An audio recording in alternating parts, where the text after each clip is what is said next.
Hello friends, मेरा नाम है अंश और आप देख रहे हैं मेरा यूट्यूब चैनल अंशा क्रिएशन।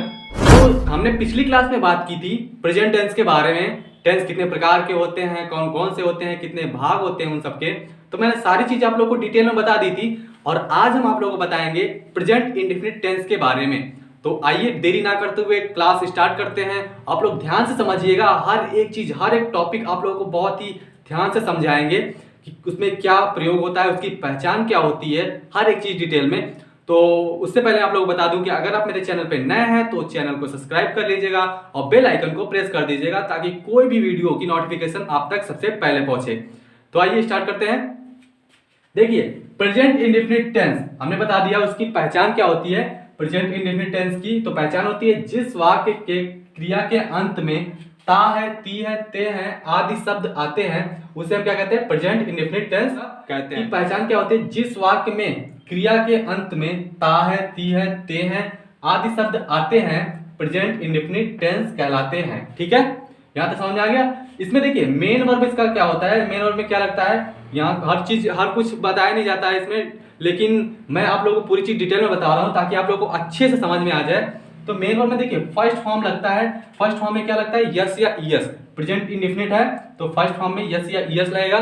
और हेल्पिंग वर्ब क्या लगेगी, डू या डज। लेकिन एक चीज डिफरेंट है इन दोनों के बीच में, हेल्पिंग वर्ब जो लगती है डू या डज वो केवल निगेटिव और इंट्रोगेटिव में ही लगेगी, ना कि अफर्मेटिव में। अफर्मेटिव में केवल लगेगा यस या ईएस और डू या डज जो लगेगा वो लगेगा केवल हमारा निगेटिव और इंट्रोगेटिव में। ठीक है, यहां तक बात क्लियर हो गई। तो उसके बाद एग्जांपल जैसे देख लेते हैं। अफर्मेटिव का हमारा तीन होते हैं, सबको पता है, अफर्मेटिव, निगेटिव, इंट्रोगेटिव। ठीक है, तो अफर्मेटिव मैंने आप लोग बता दिया। अफर्मेटिव सेंटेंस एग्जांपल मैंने दे दिया। एक एग्जांपल क्या है, राधा खाना पकाती है। ठीक है, राधा खाना पकाती है। देखिए आया इसमें ती है, ती है, ता है, ती है आते थे, तो देखिए आया है ती है। तो मैंने इससे पता चल जाता है कि ये प्रेजेंट इंडेफिनिट है और इसका एग्जांपल मैंने बना दिया। राधा कुक होता है पकाने का, तो यस या यस अफर्मेटिव है तो यस या यस तो नॉर्मली लगाना है, तो कुक्स में यस या यस लगा दिया तो कुक्स हो गया। द क्या पकाती है, खाना पकाती है, तो फूड हमारा भोजन हो गया। ठीक है, तो ये हमारा एग्जांपल बनके तैयार हो गया। अगर आप लोगों को समझ में आया होगा तो अच्छे से कमेंट कर दीजिएगा। आगे मैं बताने जा रहा हूं आप लोगों को निगेटिव और इंट्रोगेटिव के बारे में। ठीक है, मैं इसका रिवीजन भी करवा दूंगा, लेकिन इतना ताकि आप लोगों को डिटेल में सारी चीज बता दिया मैंने, तो आप लोग इससे अच्छे से रिवाइज कर लीजिएगा। तो आइए आप लोगों को मैं आगे बताने जा रहा हूँ निगेटिव और निगेटिव सेंटेंस के बारे में। अफर्मेटिव तो आप लोगों को अच्छे से तैयार हो गई होगी, अच्छे से मैंने बता भी दिया सारी चीजें। अगर ना तैयार हुई हो तो आप मेरे व्हाट्सएप पे, इंस्टाग्राम में जुड़ सकते हैं, मुझे हर एक चीज, हर एक क्वेश्चन आप लोग पूछ सकते हैं। ठीक है, तो वहाँ मैंने इंस्टाग्राम का लिंक मैंने आप लोगों को तो वीडियो में दे दूंगा और डिस्क्रिप्शन में भी, ताकि आप लोगों को वहाँ से मदद मिल सके। तो आइए स्टार्ट करते हैं, निगेटिव सेंटेंस के बारे में जान लेते हैं।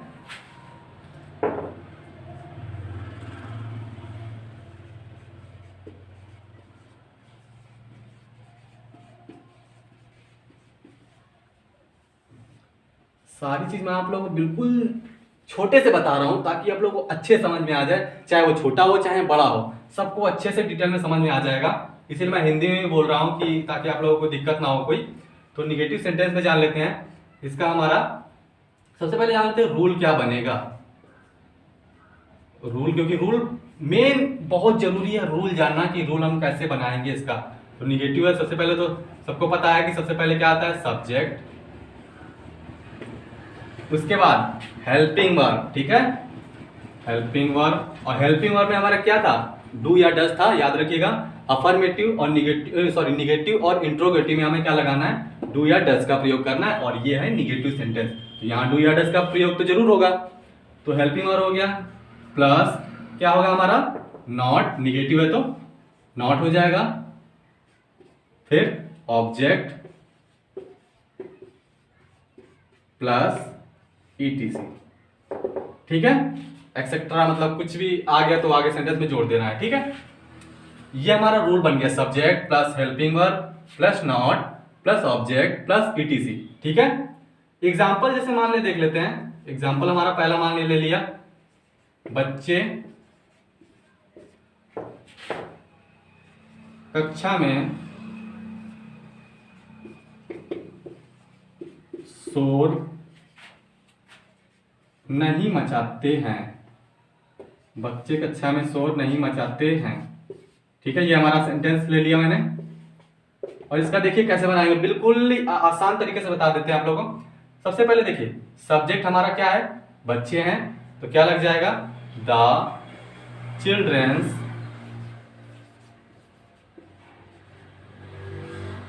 ठीक है, द चिल्ड्रेंस।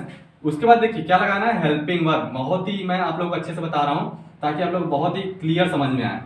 तो सब्जेक्ट मैंने लिख दिया, फिर हमें क्या लगाना है, हेल्पिंग वर्ब। हेल्पिंग वर्ब में क्या है, डू या डज।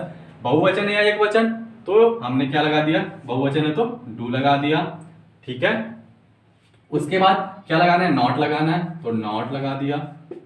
फिर हमारा ऑब्जेक्ट क्या है, मचाने की, तो मेक ए नॉइज। कहां मचा रहा है, या शोर मचाने की तो हो गई, मेक ए नॉइज। कहां मचा रहा है, कक्षा में, तो in the class.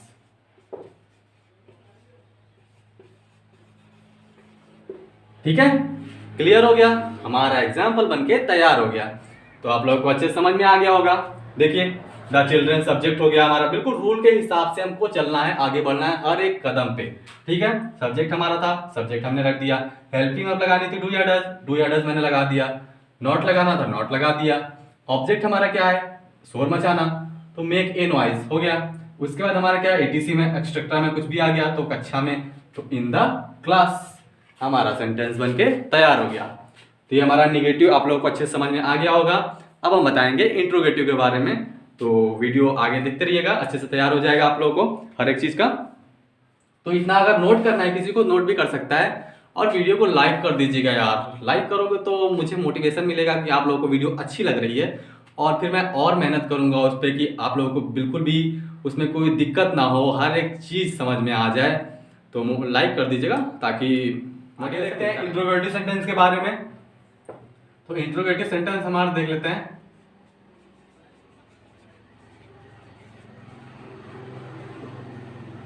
Interrogative sentence, प्रश्नवाचक चिन्ह जिसे कहते हैं। ठीक है, इंट्रोगेटिव प्रश्नवाचक, जहां हमें प्रश्नवाचक दिया होगा उसे हम क्या कहते हैं, इंट्रोगेटिव कहते हैं। तो इंट्रोगेटिव में हमारा रूल सबसे पहले क्या बनेगा, एक चीज ध्यान रखिएगा, जब इंट्रोगेटिव है तो हमारा हेल्पिंग वर्ब वो सबसे पहले आ जाएगा, हेल्पिंग वर्ब। ठीक है, हेल्पिंग वर्ब सबसे पहले आया, तो हेल्पिंग वर्ब में क्या है हमारा, डू या डज है, तो हमारा सबसे पहले आ गया। फिर हमको सेम बिल्कुल तैयार कर देना है, subject, subject plus helping verb हमारा हो गया सब्जेक्ट प्लस, अगर निगेटिव दिया है तो सब्जेक्ट के बाद हमारा नॉट लग जाएगा, अगर निगेटिव नहीं दिया है तो ऑब्जेक्ट प्लस ईटीसी। ठीक है, ईटीसी एक्सेट्रा हो जाएगा। अगर नॉट दिया होगा, क्योंकि इंट्रोगेटिव में दोनों आते हैं, नॉट भी बीच बीच में आ जाता है, तो अगर नॉट आ जाए तो घबराइएगा मत, डू या डज सब्जेक्ट प्लस नॉट कर दीजिएगा, बाकी हमारा सेंटेंस बिल्कुल ही सेम हो जाएगा, बिल्कुल सही हो जाएगा। तो एग्जांपल देख लेते हैं, जैसे क्या माताजी रामायण पढ़ती हैं, क्या माताजी रामायण पढ़ती हैं। ठीक है, सेंटेंस बिल्कुल हमारा तैयार होगा इंट्रोगेटिव तक। इंट्रोगेटिव क्वेश्चन वर्ड है, सबसे पहले दिया है क्या माताजी रामायण पढ़ती हैं, हमसे क्वेश्चन पूछा जा रहा है क्या माताजी रामायण पढ़ती हैं, तो सबसे पहले क्या लगाना है, डू या डज लगाना है। तो डू या डज एक वचन है, देखिए माताजी हैं, तो हमारा क्या लगेगा, डज। उसके बाद द मदर, ये हमारा सब्जेक्ट हो गया मदर। ऑब्जेक्ट लगाना है क्या, पढ़ने की क्या होती है, रीड। अब ईटीसी में क्या दिया हमारा, रामायण, तो क्या हो जाएगा, रीड द रामायण। ठीक है, ये हमारा सेंटेंस बन गया।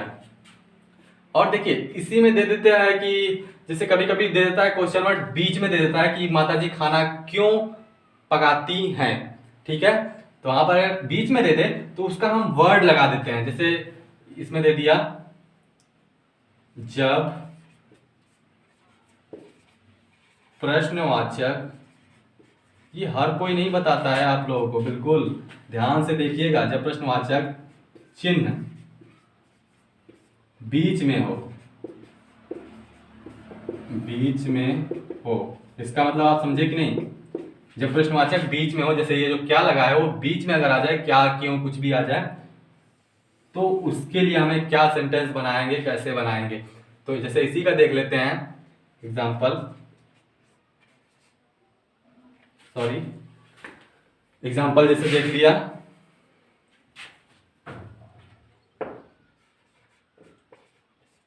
इसका नहीं लेंगे, दूसरा बना लेते हैं ताकि आप लोग अच्छे समझ में आ जाए। मोर बगीचे में क्यों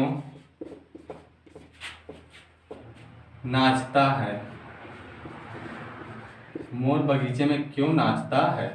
ठीक है, हमारा प्रेजेंट इंडेफिनिट ही है, तो उसका इंट्रोगेटिव सेंटेंस का है क्योंकि क्वेश्चन वर्ड दिया है। तो मोर बगीचे में क्यों नाचता है, हमने क्या बताया? जब प्रश्नवाचक चिन्ह बीच में हो तो क्या रूल अपनाएंगे? तो सबसे पहले देखिए, जो बीच में दिया है उसको बिल्कुल हमको उसकी मीनिंग लिख देना है, क्योंकि स्पेलिंग क्या होती है?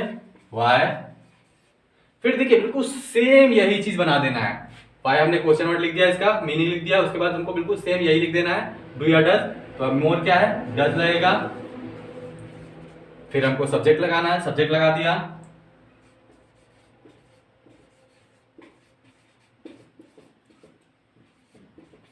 ठीक है। वाई डज द पिकॉक, उसके बाद ऑब्जेक्ट हमारा लगा है नाचने की क्या होती है? Dance in the garden. बस कितना आसान था, बिल्कुल हमारा सेंटेंस बन के तैयार हो गया। आप लोगों को क्लियर हो गया होगा एक चीज, dance in the garden. Why does the peacock dance in the garden, मोर बगीचे में क्यों नाचता है, ये हमारा सेंटेंस बन गया। ठीक है, आशा करता हूँ आप लोगों को अच्छे समझ में आ गया होगा, हर एक चीज मैंने बता दी है आप लोगों को। अगर फिर भी कोई कंफ्यूजन रहता है तो मेरे इंस्टाग्राम में आप जुड़ सकते हैं, वहां मेरा लिंक मैंने दे दिया है आप लोगों को, और वैसे भी आप सर्च भी कर सकते हैं क्यूटर्न्स 120। ठीक है, तो वीडियो अगर अच्छी लगे तो लाइक कर दीजिएगा और अपने दोस्तों तक भी शेयर कीजिएगा, ताकि कुछ भी कंफ्यूजन उन लोगों को भी हो तो क्लियर हो सके, उन लोगों को भी मदद मिल सके। ठीक है, धन्यवाद।